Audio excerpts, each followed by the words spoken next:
লক্ষ্মী ঝাঁপি সিরিয়ালের আজকের আপডেট। ঘরের ভেতরে দাঁড়িয়ে দীপ স্পষ্টভাবে ঝাঁপিকে জানায় পরশু ভোরে তার ফ্লাইট, তাই এখন আর কোনো বাধা সে চাইছে না। বাড়ির সব দায়িত্ব সামলানোর ভার ঝাঁপির ওপর ছেড়ে দিয়ে সে চলে যাবার কথা বলে। এই কথা শুনে ঝাঁপি ভেঙে পড়ে, কান্না জড়ানো গলায় সে প্রশ্ন করে তাকে কে সামলাবে।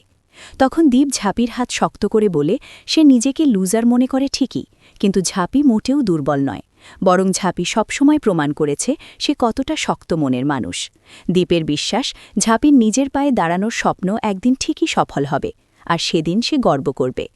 এই মুহূর্তে ঝাঁপির আর তার সাপোর্ট দরকার নেই বলেও জানায় দীপ। কিছু দরকারি কেনাকাটার কথা বলে সে ঘর ছেড়ে বেরিয়ে যায়। দীপ চলে যেতেই ঝাঁপি একা হয়ে পড়ে। চোখের জল মুছতে মুছতে মনে মনে সে মায়ের কাছে অভিযোগ করে এই দিনটা সে কখনো দেখতে চায়নি। শাকচুন্নির হাত থেকে মুক্তি পাবার বদলে সবকিছু যেন আরও জটিল হয়ে গেল। অন্যদিকে দেখা যায় ইনকা ভীষণ ক্ষুব্ধ। সে রনিতকে বলে ঝাঁপির জন্য তার সব শেষ হয়ে গেছে। একটি সাধারণ মেয়ের সামনে তাকে অপমান সহ্য করতে হয়েছে। ভালোবাসা, বিশ্বাস, ক্যারিয়ার সবই নষ্ট হয়ে গেছে। দীপ হঠাৎ করেই সব সম্পর্ক ছিন্ন করার সিদ্ধান্ত নিয়েছে। রনিত তখন আরও হিংস্র হয়ে ওঠে। সে বলে সেই সবার মতো আর কিছু বাকি নেই। জাম্পু তার মেয়ের পিছনের চক্রান্ত ধরা পড়ে গেছে। ঝাঁপিকে পাওয়ার জন্য সে এতদিন যা করেছে সবই বৃথা। এখন থেকে সে শুধু একটাই লক্ষ্য রাখবে, ঝাঁপির সুখ ধ্বংস করা। ঝাঁপির মুখের হাসি মুছে দেবাই তার একমাত্র কাজ। এরপর অজন্তা ইনকাকে ফোন করে আতঙ্কিত কণ্ঠে জানায় সব শেষ। কিন্তু ইনকা একেবারেই সহানুভূতিহীন। সে বলে অজন্তার ছেলের জন্য আর কোনো কান্নাকাটি সে শুনতে চায় না। ফোন কাটতে যাবার আগে অজন্তা জানায় তার ছেলে শুধু ক্রেডিট বন্ধ করেনি, দেশ ছেড়ে যাবার সিদ্ধান্ত নিয়েছে। কাল ভোরেই সে লন্ডনে রওনা দেবে। তবু ইনকা নির্বিকারভাবে ফোন কেটে দেয়। পরের দৃশ্যে দেখা যায় ঝাঁপি দীপের জামাকাপড় গুছিয়ে দিচ্ছে। নিজের মনে সে বলে ভালোবাসা পাওয়ার আশা সে আগেই ছেড়ে দিয়েছিল, কিন্তু এভাবে সব ছেড়ে দীপ চলে যাবে সেটা সে কল্পনাও করেনি। ঠিক তখনই দীপ ঘরে ঢুকে জিজ্ঞেস করে সে এসব কী করছে। ঝাঁপি শান্ত গলায় বলে দীপ তো চলে যাওয়ার সিদ্ধান্ত নিয়েই ফেলেছে।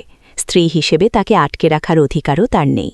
ভালোবাসার কথা বলে দীপকে আটকাতে সে চায় না, তাই শেষবারের মতো নিজের হাতেই তার ব্যাগ গোছাচ্ছে। ঝাঁপির কথা শুনে দীপ শুধু হালকা হেসে বলে থ্যাংক ইউ। অন্যদিকে চালের গোডাউনে কাজ করছিল চঞ্চল। সে গদাইকে দায়িত্ব দিয়ে বাড়ির দিকে রওনা হতে যাচ্ছিল। ঠিক তখনই মুখ ঢাকা দুই দুষ্কৃতী বন্দুক ঠেকিয়ে লকারের চাবি চাইলে ভয়ে কাঁপতে কাঁপতে চঞ্চল আর গদাই চাবি দিয়ে দেয়। লকার থেকে ৫ লাখ টাকা নিয়ে দুষ্কৃতীরা পালিয়ে যায়। সর্বনাশ হয়ে গেছে বুঝে চঞ্চল মাটিতে বসে পড়ে কান্নায় ভেঙে পড়ে। এরপর নীলু ছুটে এসে ঝাঁপিকে খবর দেয় চালের গোডাউন থেকে ৫ লাখ টাকা লুট হয়েছে। এই খবর শুনে দীপ আর ঝাঁপি দুজনেই অবাক হয়ে যায়। নীলু জানায় নিজের বাড়িতে গিয়েও সে আশ্রয় পায়নি, তাই বাধ্য হয়ে এখানে এসেছে। ঝাঁপি তখন নীলুকে বোঝায় যাই হোক বাবা মা বলে কথা, তাদের কাছে একবার যাওয়াই উচিত ছিল। এরপর ঝাঁপি দীপকে অনুরোধ করে যেহেতু দীপ চলে যাচ্ছে যাবার আগে অন্তত দুই পরিবারের মধ্যেকার ভুল বোঝাবুঝিটা মিটিয়ে দিয়ে যেতে। পরের দৃশ্যে নীলুর বাড়িতে কান্নার রোল। নীলুর বাবা হতাশ হয়ে বলে সব শেষ, ৫ লাখ টাকা লুট হয়ে গেছে। নীলুর বোন বাবাকে শান্ত করতে চেষ্টা করে। ঠিক তখনই নীলু সেখানে পৌঁছলে বাবা মা দুজনেই মুখ ফিরিয়ে নেয়। চঞ্চলের কাছেও উত্তর নেই, উল্টে সে রেগে গিয়ে বলে এই বাড়িতে ঝাঁপি কেন এসেছে, তাকে বের করে দিতে। নীলুর মা ঝাঁপিকে দোষারোপ করে বলে এই মেয়েকে বিয়ে করেই অমঙ্গল ডেকে আনা হয়েছে। নীলুকে বাড়ি ছেড়ে চলে যেতে বলে সে। এই অপমান সহ্য করতে না পেরে ঝাঁপি দৃঢ় কণ্ঠে চ্যালেঞ্জ ছুড়ে দেয় সে কাসাই দিয়ে হারানো সব টাকা ফিরিয়ে দেবে। যেদিন টাকা ফেরত আসবে সেদিনই সবাই তাকে সম্মানের সঙ্গে এই বাড়িতে বউ হিসেবে গ্রহণ করবে।